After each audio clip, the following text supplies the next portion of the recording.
안녕하십니까. 실전 노후를 준비하는 노후준비 1, 2, 3입니다. 오늘은 국가의 복지 혜택을 누리기 위해 참고할 사항 두 번째 재산편입니다. 첫 번째 영상을 시청하지 않으신 분들은 먼저 그 영상을 보고 오시기를 추천드립니다. 국가의 복지 혜택을 누리기 위해서는 소득과 재산 기준을 모두 맞춰야 받을 수 있기 때문에 오늘 영상도 매우 중요하다고 말씀드릴 수 있습니다. 제가 계산을 해보니까 특히 의료비 측면에서 국가의 의료 혜택을 받는 것과 안 받는 것은 최대 약 5배 정도의 차이가 발생했습니다. 차후 영상에서 말씀드리겠지만 우리 노후의 복지 혜택을 받지 못한다면 우리의 재산은 생각보다 빠르게 줄어들 수 있다고 보셔야 됩니다. 이제 재산과 관련된 자료를 보시면서 설명드리겠습니다. 재산편에서 중요한 내용은 이 기본 공제액을 아는 것입니다. 전편에서 말씀드린 것처럼 복지 혜택은 소득 인정액을 기준으로 하고 있으며 소득 인정액은 다시 소득 평가액과 재산의 소득 환산액으로 구분된다고 했습니다. 이 중 재산의 소득 환산액을 구하는 공식은 우측 작은 표에 있는 것처럼 소유 재산에서 기본 공제액과 부채를 뺀 금액에 재산별 소득 환산율을 곱하여 재산을 산출하는 것입니다. 공제 순서는 주거용 재산, 그 다음에 토지 등 일반 재산, 금융재산 순으로 공제를 적용합니다. 즉 기본 공제액을 초과하는 금액에 대해서도 소득 환산율을 적용하여 월 소득에 포함 안 되는 개념이 있기 때문에 재산이 기본 공제액을 일부 초과한다 하더라도 소득 평가액이 적으면 복지 혜택을 받을 수 있다고 생각하시면 됩니다. 하지만 소득과 재산이 소득 인정액 한도에 걸쳐 있다면 소득이나 재산이 조금만 증가해도 수급이 탈락될 수 있습니다. 다시 표를 보면서 말씀드리겠습니다.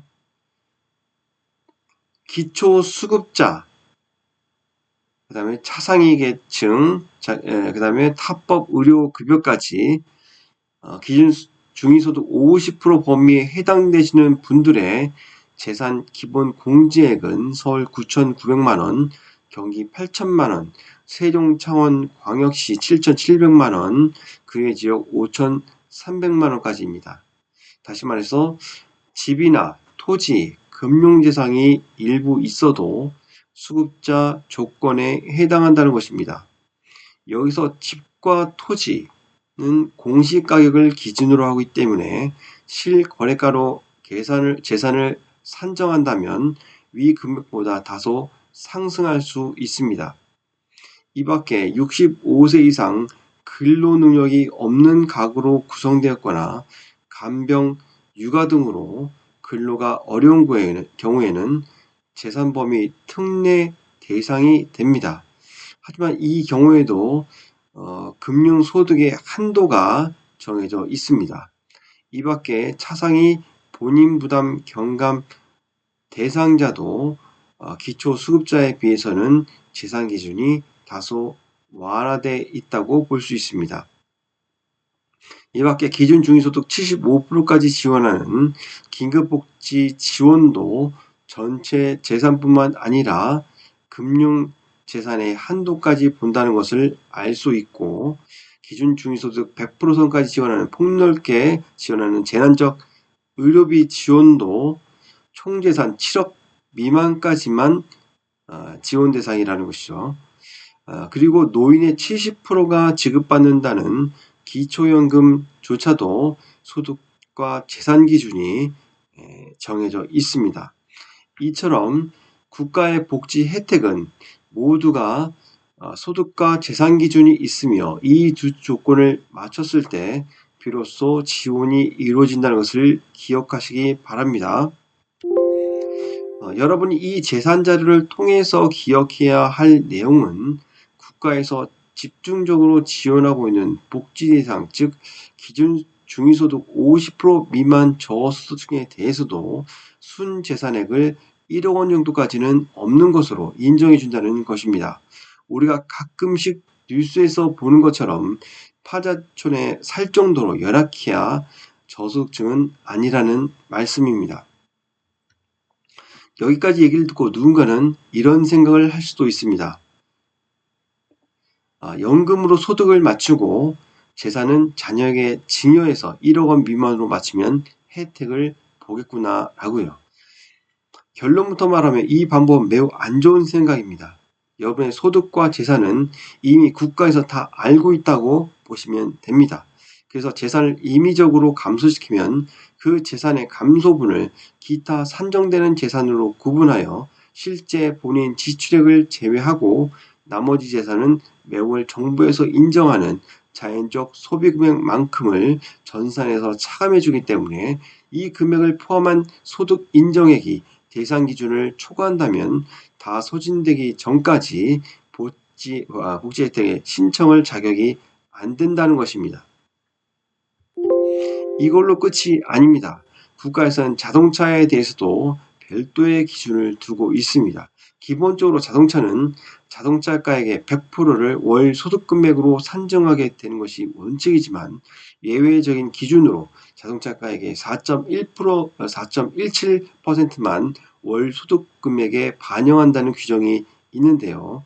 이는 기준 중위소득 50% 미만에 해당되는 복지 혜택을 받기 위한 기준에서 볼 때 올해 2024년도까지는 1600cc 이하로 10년 이상 되었거나 차량가액 200만 원 미만이 그 대상이었습니다. 하지만 다행히도 내년 25년도부터는 2000cc 이하 10년 이상이거나 차량가액 500만 원 미만으로 조건을 큰 폭으로 완화해 주었습니다. 그리고 65세 이후에 받게 되는 기초연금을 수급하기 위해서도 자동차가 4천만 원을 초과한다면 소득이나 재산 기준을 맞춰도 수급 대상에서 제외됩니다. 특히나 주의해야 될 것이 수급 시점이 임박해서 전기차를 구매하시는 것입니다. 전기차는 보조금을 받아서 조금 저렴한 것이지 원래 차량가액은 대부분 4천만 원을 초과하기 때문입니다. 이처럼 아무리 소득과 재산 기준을 맞춰도 마지막 자동차 기준까지 맞추지 못한다면 복지 혜택은 받기 어렵다는 뜻입니다. 이제 내용을 정리해 보겠습니다.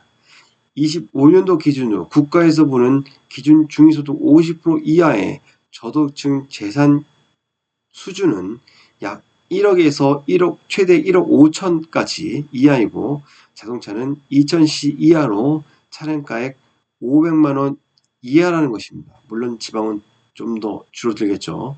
따라서 우리 노후에 국가의 복지 혜택 수급을 염두에 두고 있다면 이 재산 기준도 잘 기억해 두시기 바랍니다.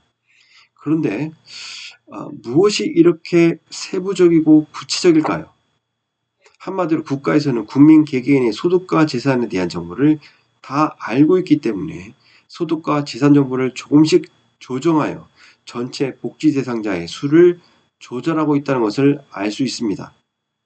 하지만 이것은 반대로 복지의 사각지대를 만들기도 한다는 것입니다.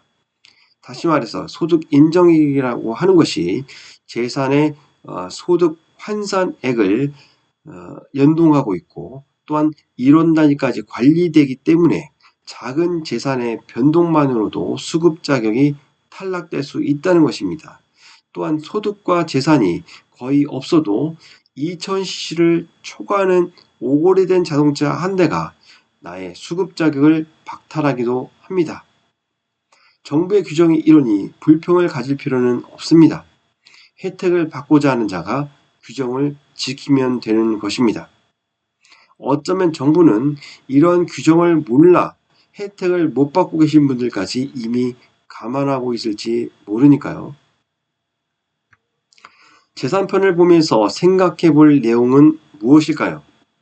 50대 이후에 차를 바꿀 계획이 있으셨다면 웬만하면 2000cc 이하로 하고 이왕이면 중고차로 사시고 은퇴나 정년 이후에 연금 이외에 추가 소득이 없고 집만 한 채뿐이라고 걱정이 되신다면 차라리 집을 팔고 1억 전후의 전세를 살면서 남은 돈은 여유있게 생활비로 충분히 쓰시다가 재산이 기준 범위에 들어올 때 국민임대나 공공실버타운이나 영구 임대주택에 들어가서 평생 사시는 방법은 어떨까요?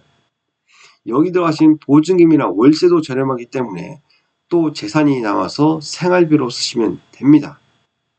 물론 시간이 지날수록 복지의 혜택을 받을 수 있는 소득과 재산의 수준은 변할 것입니다. 하지만 이 기준들을 미리 알고 대비만 잘 하신다면 최소한의 재산만으로도 살아갈 구멍이 생긴다는 것입니다. 아무도 가보지 않은 초고령 사회. 재수없으면 200살까지 산다는 말이 나오는 이 시대에 내 힘만으로 살아가야 한다면 얼마나 많은 재산을 모아야 노후가 준비된 것일까요? 국가의 복지대는 보험과 같다고 말씀드렸습니다. 그렇기 때문에 우리의 힘과 능력으로 살 수 있을 때까지 국가는 우리를 방임할 수도 있습니다. 하지만 우리의 삶이 계획대로 되지 않아서 모든 것이 무너지려고 할 때 국가는 복지라는 이름으로 우리의 최소한의 삶을 받쳐줄 것이라는 믿음이 생겼으면 좋겠습니다. 저는 그렇게 믿겠습니다. 이제 영상을 마칠 시간입니다. 다음 편에서는 나이에 따른 복지 제도의 혜택이 달라진다는 내용으로 찾아뵙겠습니다. 끝까지 시청해주신 여러분 감사합니다.